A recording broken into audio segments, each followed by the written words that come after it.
renewed effort to secure the release from Guantanamo of Shaker Aamer, who's the last British resident in the prison. And that secured 100,000 signatures just over a week ago. And 100,000 signatures on an e-petition triggers the ability to have a parliamentary debate on the topic. And so Jane Ellison, the Conservative MP for Battersea, who is the MP for Shaker Aamer's family, asked for a debate.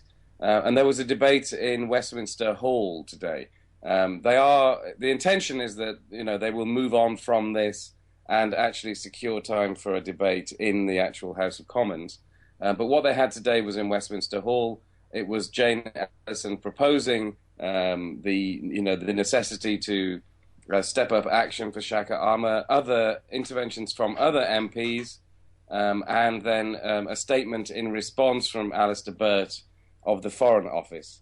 That's what was happening. Afterwards, there was a demonstration in Parliament Square to show support for Shaker Aamer, and a number of the MPs came over and talked, and a number of us involved in this are working out how to take things forward.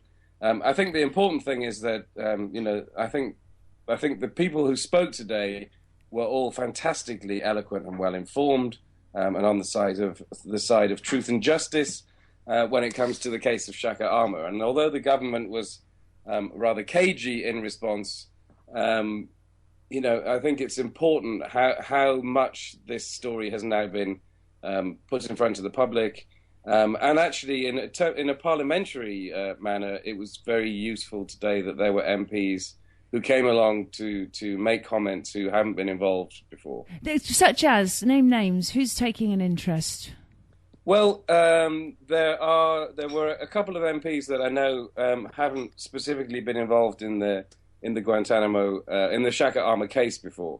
Kerry McCarthy is one of them, and Yasmin Qureshi is another. And then there were also MPs that have been involved in dealing with the case for some time, as well as Jane Ellison, like I say, who is Shaker's family's constituency MP. Caroline Lucas has been very involved in this, as has John McDonnell and Jeremy Corbyn. And we also we've had support for the campaign from Mark Durkan of the SDLP, who spoke today as well. And it's I think that it would be fair to say that the interest in Shaker Aamer's case is kind of at the highest level that it's been. What's always been rather sad about not just Shaker's case, but about Guantanamo, but specifically about Shaker's case in the UK, is that from when Guantanamo opened, and fairly soon after in 2002, when people started to realize that this was some horrendous experiment in detention and abuse that was going on, run by the United States, there was significant interest and outrage about the prisoners held there, and the British nationals, and their release was secured in 2004 and 2005, and then people remained indignant about the detention of British residents in Guantanamo, and there were 5 British residents in total. And 3 of those men were released in 2007, one of them in 2009, and Shaker's the only one left. But what's happened over the last few years is that Guantanamo really has completely slipped off the media's radar. And so, Shaker's case also was something that wasn't as noticeable to the British people as had been the case with the other prisoners. So, I think it's reassuring that the 100,000, in fact, nearly 120,000 people signed this petition, that the major newspapers have been reporting his case. I would hope that we're going to have, fairly good coverage of what happened today, and that this will carry on as we go forward, because, of course, Guantanamo is in the news at the moment. And It is, Andy, in the news at the moment, in the, let's call it the mainstream media, only really very recently. And I've interviewed a number of people in America, and I know that you've been working on this for years and years. And every one of them has commented to me and said, it's just a shame that the American press aren't highlighting this issue. And it's very much, Guantanamo now is in the news, I think, because of news channels outside of America. Up to a point. I mean, I wouldn't say that's exactly true, in the sense that the New York Times ran an actual statement by a prisoner in Guantanamo that had been made available by his lawyers recently. Yeah. And ran an editorial in which they were very critical. The Washington Post has been running op-eds. A few of the broadcasters have done things. I mean, I agree. Overall, there has been very little. I don't think they've been prompted by the fact that someone else has, that the foreign media have been covering it. I think they have also had their consciences pricked. And right. I think what would be the tipping point then? Why have they had their consciences pricked? Obviously, we saw the violence that broke out there over a week and a half ago, and since then the detainees are being kept in confinement, individual confinement, so they're not allowed to interact with each other anymore. What is it that in the last couple of weeks has made the media sort of sit up and listen, do you think? Or the world sit up and listen, should I say?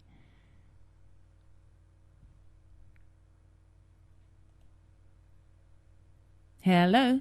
Hello? Hi, can you hear me? I can. I don't know what happened there, Pippa. Did you hear my question? I did. Let me answer it. I think that, to be fair to the liberal media, and I mean, I don't want to discuss the right-wing media. In the United States, there is nothing that the right-wing media has done that demonstrates that they have any interest in justice or the terrible situation at Guantanamo. But the liberal media is supposed to understand, what's right and what's wrong. However much they do objective news stories where they ask both sides for their opinions, and therefore they get the full weight of the military and the establishment's propaganda machine. They are supposed to understand, and I think they do understand, that there is something fundamentally wrong with Guantanamo.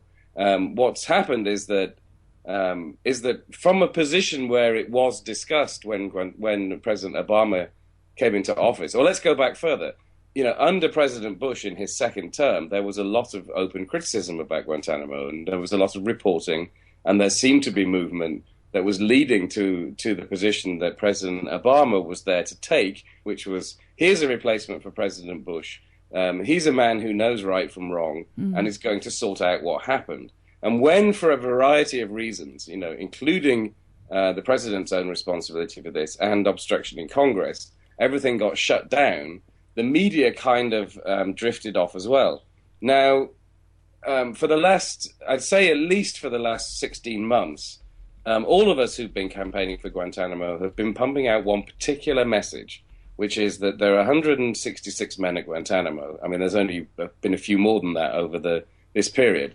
But that over half of the men held at Guantanamo have been approved for transfer, effectively cleared for release, out of Guantanamo by an interagency task force established by the president, and that it is absolutely outrageous that you set up a review process of sober, responsible government officials and representatives of the intelligence agencies. They go through the files, they say, it is not in our interest to carry on holding over half the men in Guantanamo, and yet they are there. There is no sign that without some kind of concerted action they will ever be released. They will die at Guantanamo.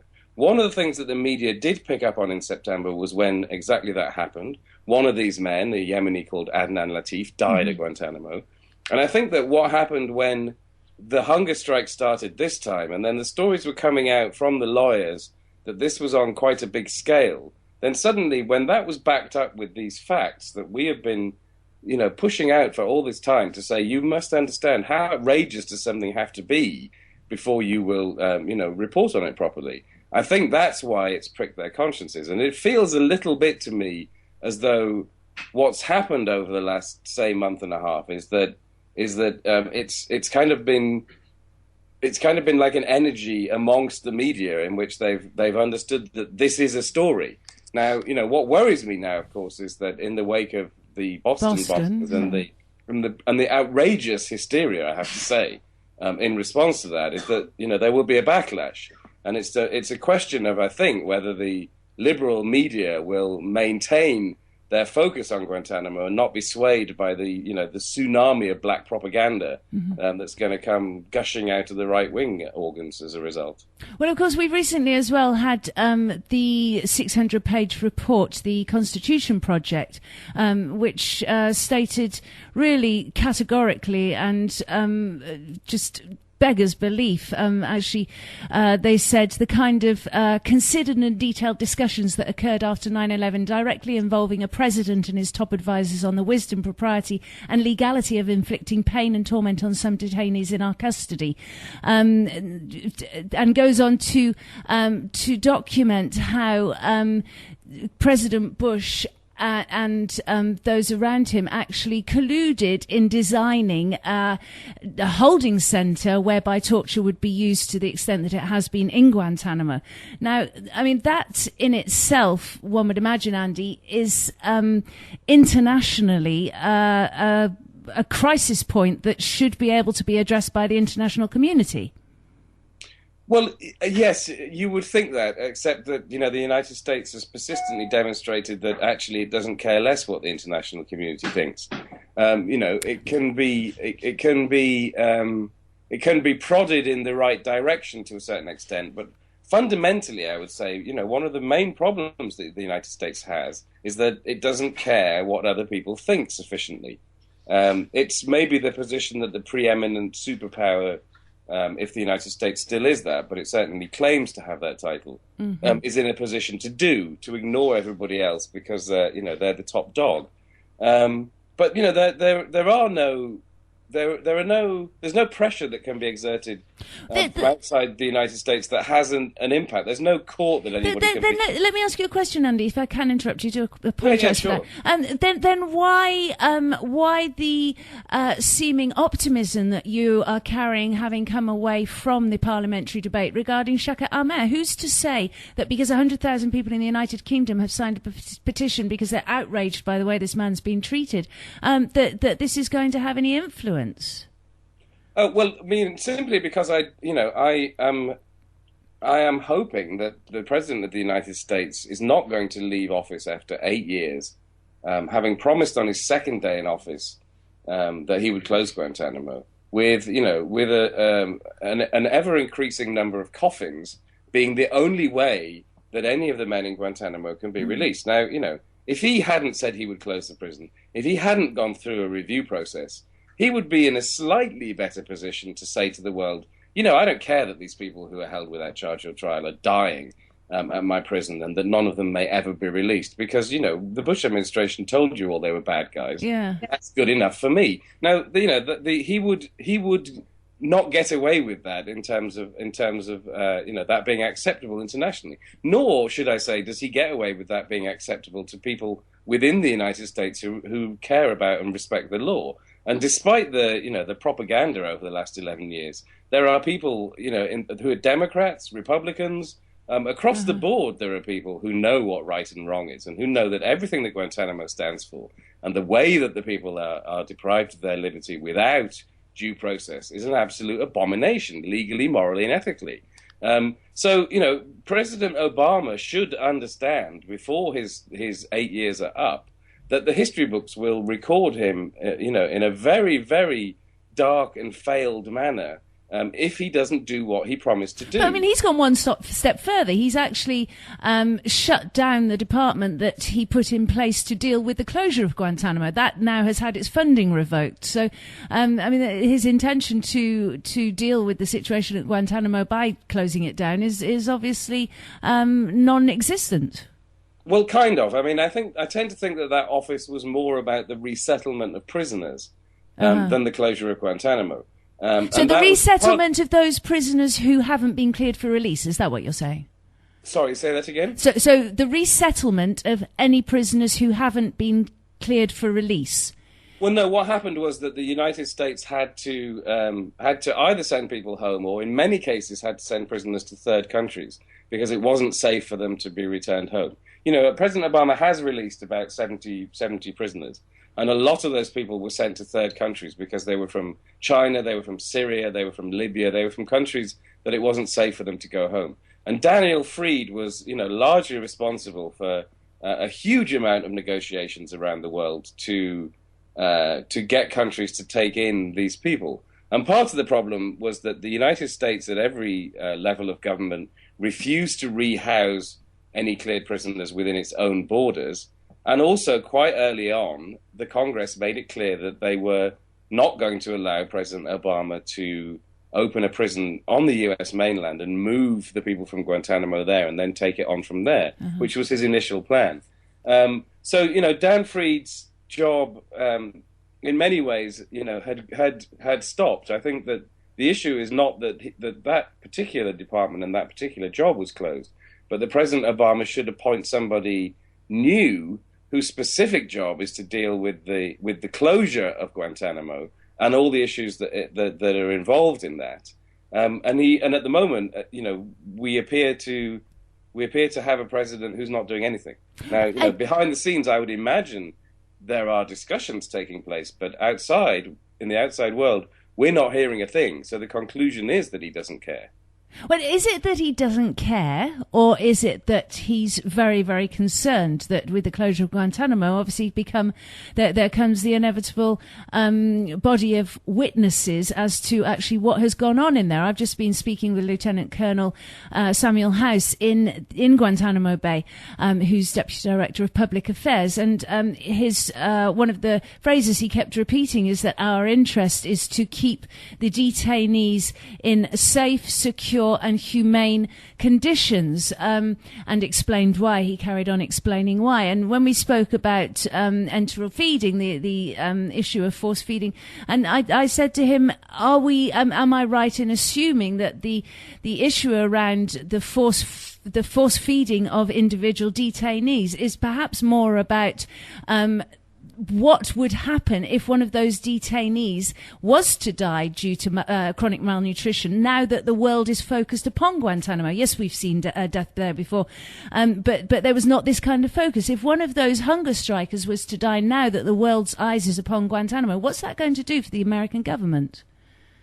Well, sure. I mean, they are absolutely, determined that no one will die as a result of this. It's not about. He said to me, this is. He said He almost spoke of them. Let me tell you, Andy, quite affectionately, if you can understand it. Our detainees, they have the right to hunger strike. That is their right, and we have the responsibility to protect them. Right. Well, he's working in public affairs, so he's exactly doing his job properly. I would say that a lot of the military, most of the military's response to the situation at Guantanamo is that, yes, they're told that that having somebody die would be bad PR, but they're trying to retain control of the prison. And what's happened is that a widespread hunger strike has broken out amongst the prisoners, and they are, they have been. These are was driven by the prisoners who had a lot of time to mingle communally, and who appear to have taken this as far as they can to take control of their own situation, and the military has been responding, to restore order in the prison, which involves violence, while also understanding that there is an aspect of the picture which involves looking after the prisoners. The problem is not what's happening at the prison; it's the political decisions that are being made outside it that are particularly important. Because the military is running a prison as a prison. That's their job. To have a public affairs man talk about keeping it safe and humane is all well and good, but the problem is that the absolute fundamental basis of that prison is unjust. It is not like any other prison. If you're a convicted criminal in a prison in the U.S. mainland that looks like Guantanamo, in fact, Guantanamo is modeled on many of the blocks are modeled on prison blocks in the United States. It looks like that. But those are all men who were convicted after a trial, whereas the men in Guantanamo have not been convicted of anything. And to get back to that point, over half of them were told that the United States government had no interest in detaining them forever.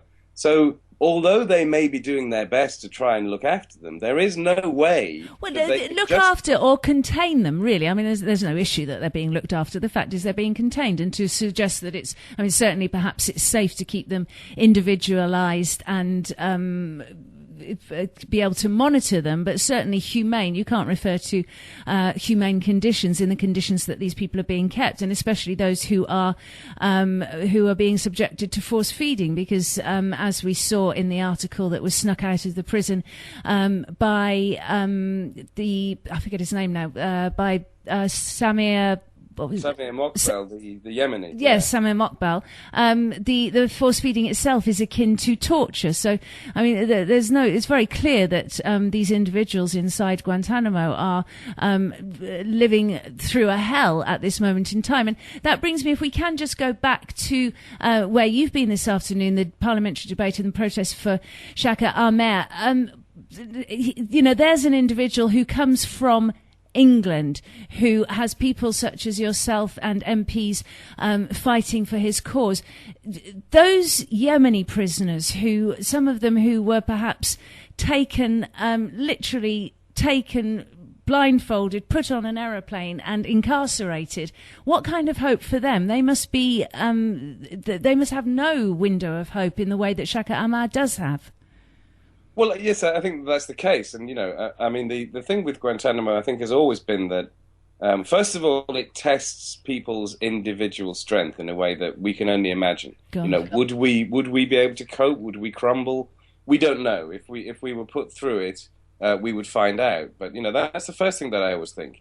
Then what I hear, and I particularly have heard this from released prisoners that I've met, but it's also been coming out in the stories from the hunger strikers, is the immense feeling of solidarity amongst the prisoners. But I mean, I don't mean that is something that they all benefit from. I think that there obviously are men in Guantanamo who can't cope.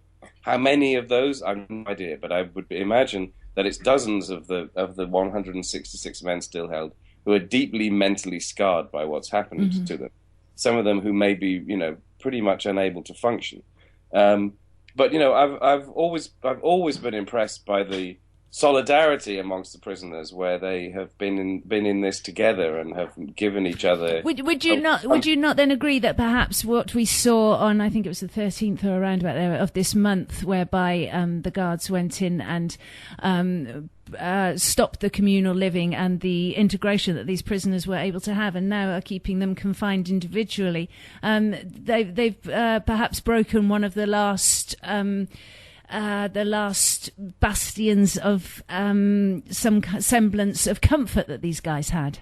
Yeah, sure. I mean, I think they'll go back to what they did before, which is that you find a way of somehow shouting messages to each other, and it sounds awful. I really feel very appalled by the fact that looking only at the very narrow objective of retaining control, the military has shoved all these guys into solitary or back into solitary at a time when they're clearly extremely mentally vulnerable, and everything about their complaints, about their despair, about their sense of injustice is absolutely 100% accurate. It is not the answer. The answer is a political solution which addresses the complaints of these men, not just in terms of their issues with the guard force, which seem to me to be very realistic, but the much, much, much bigger picture of release these men who were cleared for release, President Obama. You have to do this. What does it say to the world when every other dictatorship in the world that throws people in prison and throws away the key doesn't pretend to have a review process? They're honest. They just say, you're going to rot in here, until you die. Whereas the United States is now actually doing that under President Obama, but pretending that it doesn't, whilst at the same time assuming itself enough of an authority on this planet to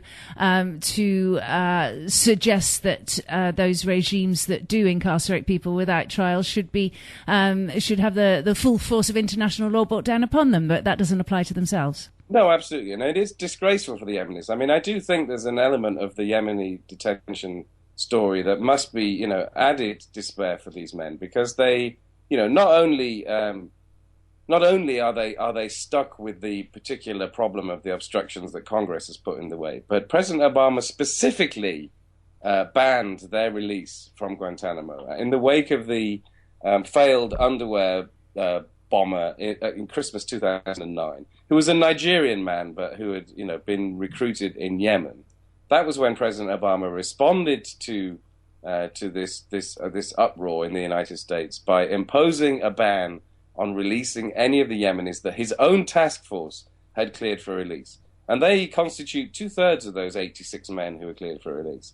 How must they feel when everybody has said to them, we don't care about you? I mean, it's not acceptable to be holding people on the basis of their nationality alone. That's absolutely, intolerable. Imagine if Americans were being held and the people who were holding them said to the U.S. government, we don't think these guys are dangerous. Actually, we went through a review process to establish that we didn't want to carry on holding them. But then we changed our mind because we decided that everybody of your nationality are people that cannot be trusted. And therefore they presumably are going to rot in here until they die. It's really, it's so awful. It really does beg a belief, and it's certainly when one has the privilege of speaking to people like yourself and human rights lawyer Thomas Wilner, who I've spoken to, it's just really stunning that this can be happening in a civilized under a supposedly civilized administration, should I say? Well, yeah, exactly. Yeah, Andy, we're going to have to leave it there. It's been an absolute pleasure. I hope we can speak about this again. It is an ongoing situation. Andy Worthington is a freelance investigative journalist, and he's also written a book called The Guantanamo Files: The Stories of the 774 Detainees in America's Illegal Prison. And I hope very much that we can look at this issue with you again, Andy. Thank you very much. That'd be great. Thanks, Pippa. Thank you. Thank you. Bye-bye. Contact the studio now on 951 043 843 or Skype iTalkFM. Introducing Slimming Cake, the dessert that makes you lose weight. Our latest gourmet dessert creation has layers of velvety meringue, gooey chocolate fondant and indulgent ice cream. It's enough to make a girl go weak at the knees. But the best bit? It's low-fat and calorie-free, so you can eat as much as you want. And Slimming Cake doesn't just make you slimmer, it makes your hair super shiny and removes fine lines and wrinkles. Some things sound too good to be true, but at Specsavers Opticas, our offers are for real. All of our over 50s customers get 25% off when buying glasses from our €75 range or above. Exclusively available to Specsavers Opticas. Believe it. See in store for details at Specsavers in Fuengirola or Marbella or at specsavers.es. Do you have liberty?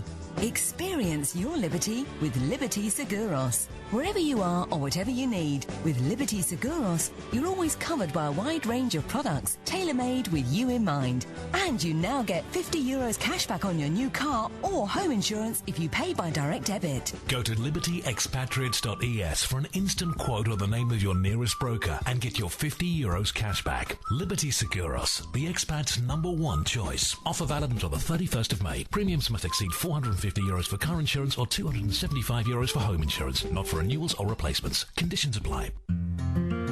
Thousands of very happy people are using Chromogen lenses and contact lenses. Chromogen is helping people all over the world to resolve problems like macular degeneration, lazy eye, light sensitivity, and is the fastest way to get results in visual training. Not to mention, if you're colourblind, Chromogen can give you sight in colour and is the #1 answer to helping overcome dyslexia, ADD, and other learning difficulties. So waste no more time and get a complete eye test for free with Chromogen lenses today. Call us on 610 700 617 to find an English-speaking Chromogen specialist near you. Must get my passport renewed before Roy and Shirley's Ruby wedding party. Why? It's not for months. Advice about passports from you. Remember last time? Will you ever let me forget? You didn't check the expiry date and had to get an emergency replacement which cost a fortune. Almost missed your daughter's wedding. All right, all right. I'm renewing mine now. You can do it up to 9 months in advance. When you renew your passport, you can carry over up to